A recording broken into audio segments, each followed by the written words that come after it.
kali ini akan kita bahas pula seputar apa hukumnya menggunakan krismar.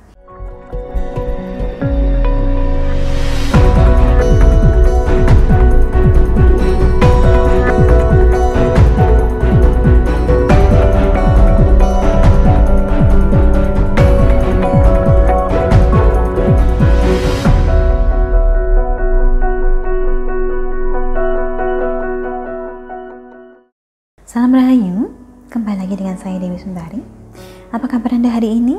Saya doakan semoga selalu sehat dan selalu diberikan kebaikan dan keberkahan yang berlimpah dimanapun Anda berada. Sebelumnya, di kesempatan yang lalu, kita sudah membahas seputar manfaat dan pantangan menggunakan krismar. Dan untuk melengkapi bahasan tersebut, kali ini akan kita bahas pula seputar apa hukumnya menggunakan krismar sebagai solusi asmara maupun rumah tangga. Karena saya yakin, pasti ada banyak dari Anda yang sebenarnya merasa tertarik, sebenarnya merasa membutuhkan, tapi khawatir dengan labelnya. Jangan-jangan ini syirik, jangan-jangan ini musyrik, jangan-jangan hal yang semacam ini bertentangan dengan agama. Itulah yang akan kita bahas. Tentu saja, saya hanya bisa menyampaikan seputar hukum menggunakan krismar ini untuk krismar yang memang berasal dari saya atau paling tidak sudah saya selaraskan. Jadi entah Anda memang mendapatkan krismar tersebut dari saya atau Anda sudah punya krismar sendiri yang kemudian saya bantu penyelarasannya. Jika berasal dari pihak lain, maka tentu saja saya tidak bisa memberikan keterangan apapun karena riwayatnya pasti beda lagi. Terlebih dulu, saya tekankan dari depan bahwa saya bukan ahli agama. Jadi pertanyaan seputar hukum menggunakan krismar hanya dapat saya jawab dalam kapasitas saya sebagai seorang praktisi kejawen yang beragama. Nah, langsung saja, apa hukumnya menggunakan krismar? Atau yang biasa saya sebut jimat krismar. Hukumnya adalah boleh. Mengapa demikian? Karena krismar ini dimaksudkan dan difungsikan sebagai pegangan semata. Kalau Anda berpikir bahwa krismar ini sakti, bahwa krismar ini memiliki kekuatan yang tidak bersumber dari Tuhan, ya memang pandangan seperti itu akan salah. Karena pada kenyataannya kita berdoa kepada Tuhan. Khasiat apapun, tuah apapun, yang nantinya Anda rasakan setelah menggunakan krismar adalah berasal dari Tuhan. Tanpa ridho Tuhan, manfaat ini tidak akan ada. Karena semua kejadian hanya akan terjadi atas izin Tuhan. Ketika keinginan kita tercapai, itu adalah kehendak Tuhan yang berbicara. Maka ketika Anda menggunakan krismar, anggaplah selayaknya Anda menggunakan tasbih untuk berdoa. Apakah lantas tasbih ini yang mengabulkan doa Anda? Tentu saja bukan. Doa Anda terkabul atas seizin Tuhan. Tasbih ini hanya berfungsi sebagai alat bantu yang memudahkan Anda pada prosesnya. Taruhlah Anda berniat menuju pasar, berjalan kaki dari rumah, bisa saja. Tetapi jika kita ke pasar naik sepeda, naik motor, atau naik mobil, maka akan lebih mudah, lebih cepat, dan tidak melelahkan. Maka anggaplah pula bahwasanya menggunakan krismar pun seperti itu. Ini adalah sebuah sarana yang memudahkan.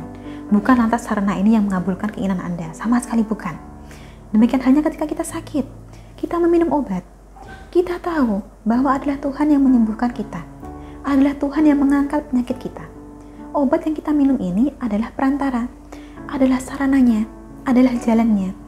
Dengan meminum obat ini, maka itu artinya kita telah berupaya, telah berjuang, telah berusaha agar penyakit kita bisa lekas disembuhkan. Tetapi adalah tetap Tuhan yang menyembuhkan kita. Menggunakan sarana pengasihan pun sama seperti itu. Ini adalah bagian dari upaya kita, usaha kita, kesungguhan kita, dan perjuangan kita juga. Tapi pada akhirnya tetap adalah Tuhan yang akan mengabulkan segala doa. Karena itulah, seringkali saya katakan, kepasrahan juga perlu. Kadang kita ngotot menginginkan sesuatu, padahal Tuhan lebih tahu apa yang terbaik untuk kita. Maka biarkanlah yang terbaik itu datang, yang penting kita berusaha sebaik yang kita bisa. Ketika saya terangkan seperti ini, ada kalanya seorang klien akan bertanya, tapi kan Bu, orang bilang pakai ginian itu musyrik, pakai ginian itu dosa, tidak boleh. Jika Anda menghadapi pertanyaan seperti itu, pernyataan seperti itu, ingatlah bahwa ini adalah hidup Anda. Anda nahkodanya, Andalah yang memutuskan bahtera ini mau dibawa kemana. Paling seringnya ada dua alasan mengapa orang berkata demikian. Alasan pertama adalah karena orang ini memang paham ilmu agama, tetapi tidak seberapa memahami tradisi spiritual Jawa. Sehingga dari pandangannya yang masih satu dimensi, tentu saja akan terlihat salah, karena dia baru melihat dari satu arah. Pikir dia, spiritualitas Jawa itu klinik, tirakat Jawa itu urusannya dengan menyembah setan dan macam-macam. Padahal tidak seperti itu dan tidak sesederhana itu. Sedangkan alasan kedua adalah karena orang ini belum memahami keduanya, baik agamanya sendiri maupun tradisi spiritual kejawen. Jadi dalam hal ini, dia hanya mengulang atau menirukan apa yang didengarnya dari tempat lain. Dan dalam hal ini, sebagai pihak yang lebih dewasa dan cerdas, sudah sewajarnya Anda bersikap lebih bijak.